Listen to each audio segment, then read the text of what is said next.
So you want to buy a business. Since you're watching this video, I have to assume you've at least considered it. However, you might still have a few roadblocks that are stopping you from pulling the trigger. By the end of this video, I'm going to show you everything you need to know to buy a business the stress-free way. If you want to buy a business, but you don't want to start from scratch, you might want to consider buying an existing one. This allows you to capitalize on an existing brand, its customers, and most importantly, its cash flow. These established factors can result in immediate profits. I eat, breathe, and sleep these deals, so you're in excellent hands if you're just starting out. Step 1, find a deal that's right for you. Think about that for a second. People are so fixated on making money that they forget this is a long-term investment. Just like marriage, you need to find the perfect fit for you, or you're gonna have a hell of a lot of headaches later on. So with that said, you wanna consider the following: location, industry, size. Do you wanna run the business hands-on, or do you want a business with a manager already in place?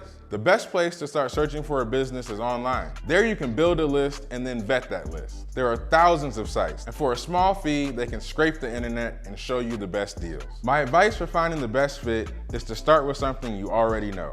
You have an expertise in some industry or some skill, and if you find a business where that's important, you'll already know what you need to know.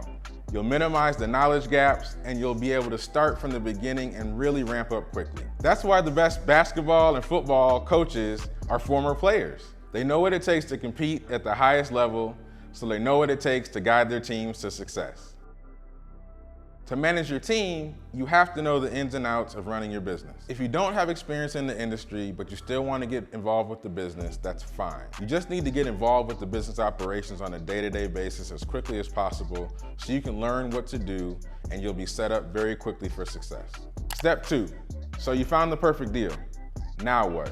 Next, you need to make an offer. Offers are made using a LOI or a letter of intent. Nothing difficult here. It just has price, structure, terms, and it's the accepted way people talk about offers for business purchase. It's common for sellers to overvalue their business, so you have to go in and find out the real value of the business and what you're willing to pay for it. However, determining what a business is worth is difficult, especially if you try to do it yourself. If you want to be absolutely sure you're getting an accurate figure, you want to hire an advisor to make sure you get it right. The service is called equality of earnings, and most CPA firms or diligence firms can do this well. Step 3, due diligence. What the heck is that? Due diligence is the process of determining if the business you've identified is actually what you think it is. You look through the financials, the operations, and other boring stuff. But you don't need to do this on your own. Hire a diligence firm or a CPA and you'll be just fine.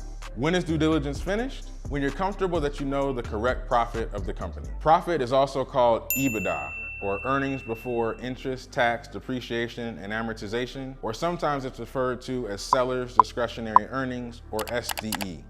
At a high level, they're all the same thing. Don't get confused by the nomenclature. Most people get the help of a third-party diligence firm because the numbers can get dense and difficult to analyze. At this point, you're probably wondering who the heck I am, and why should you take advice from me on such an important decision? Well, my name is Elliott Holland. I'm a Harvard Business School grad, but I did not grow up with a silver spoon in my mouth. I hustled, begged, and worked for free to learn everything that I know.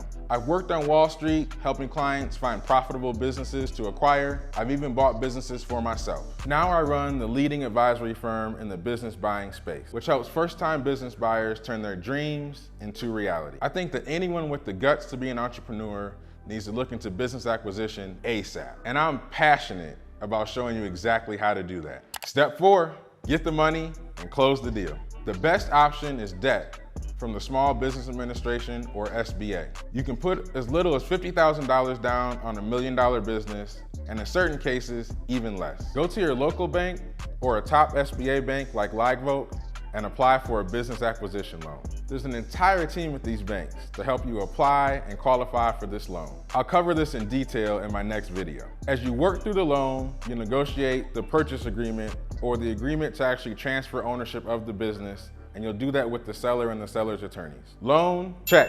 Purchase agreement, check. Congrats, you are now the owner of a shiny cash-generating machine. I mean business.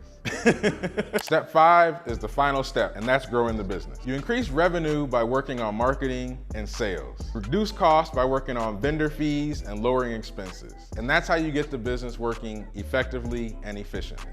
And that's it. Everything you need to know about buying a business in 5 easy steps. Don't make it harder than it is. Use these 5 steps and embrace your financial freedom today.